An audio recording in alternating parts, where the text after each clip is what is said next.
Did you discuss this change with Vice President Pence or with Secretary Azar? Not directly. Indirectly? I talked directly with the individuals responsible within the Secretary's office. So did you discuss it with the Vice President Pence? No. Did you discuss it with Secretary Azar? No. That was the head of the Centers for Disease Control admitting that he did not discuss the recent decision by the Trump administration to have hospitals bypass the CDC with anybody. This is just the latest questionable and unethical move from the Trump administration, as hospitals are now expected to report their data to a third party within the HHS. Why is this concerning?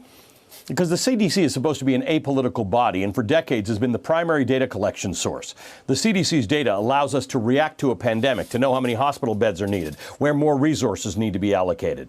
The move has prompted 19 doctors and a nurse practitioner from Massachusetts General Hospital to publish an op-ed sounding an alarm in which they write, migrating the possibility of any data collection to HHS presents a serious conflict of interest. The department is led by former drug industry executive Alex Azar, and the flow of information from the department is controlled by former Trump campaign advisor Michael Caputo, who now acts as an assistant secretary for public affairs. In stark contrast to the CDC, which has long been an independent, apolitical agency with trusted protocols for emergent infections, HHS has a recent track record of promoting conservative political causes.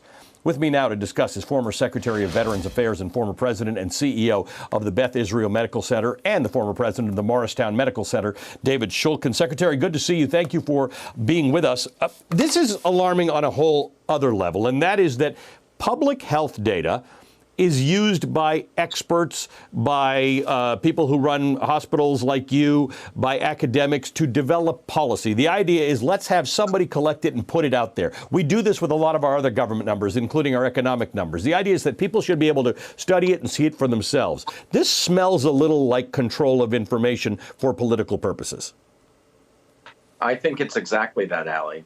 And as we know, politics and science shouldn't mix because it's really important to have transparency and trust over this data. This data is more than just policymaking. This data is actually life and death decision-making. The supply of remdesivir is actually distributed based upon this database. And having the data be public, having it be in the control of people whose job it is to control scientific data and not the politics of what's happening is essential. And unfortunately, what we've seen is that the CDC has been sidelined. This is an institution that has had worldwide respect and the trust of not only the American public, but around the international community. And time again, we've seen political pressure being put on the CDC to change recommendations, to essentially let go of the role of holding on to this data.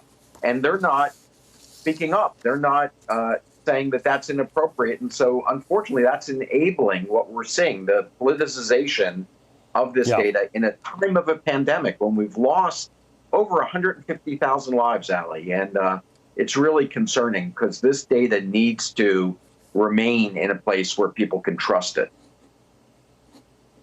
The CDC is a world-renowned organization. You, sir, are a doctor as well, a medical doctor. So you understand the value of having information be out there for public evaluation. I worry about what the danger is of curtailing this information flow, because you said there are 155,000 people we've lost. The CDC, we have a leaked estimate from them that says by August 22, it'll be 182,000. The University of Washington, which is not controlled by the president, thankfully, is saying that we might have 230,000 dead by November. The White House used to call that University of Washington projection the gold standard. Now they don't talk about it anymore. So it does seem that this administration wants to control information, so when the information's bad, you don't have to hear it.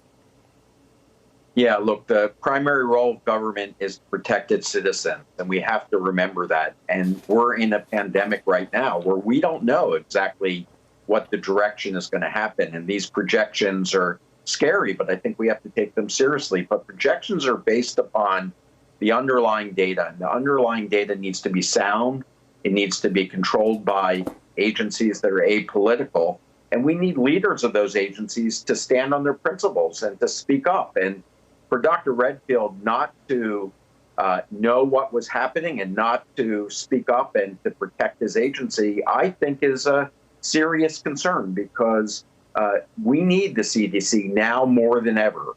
And you don't make a data migration change like this during a time of pandemic. And if you do it, you should have a dual system. The CDC should have continued to run this until we were assured that HHS could have this data up and running. Because if you look at the HHS Public Data Protect Hub, which is where the new data is stored, it is actually running a week behind. And so that isn't helpful to us to have data that's a week old. We need current data. And certainly we were able to get that off of the CDC database.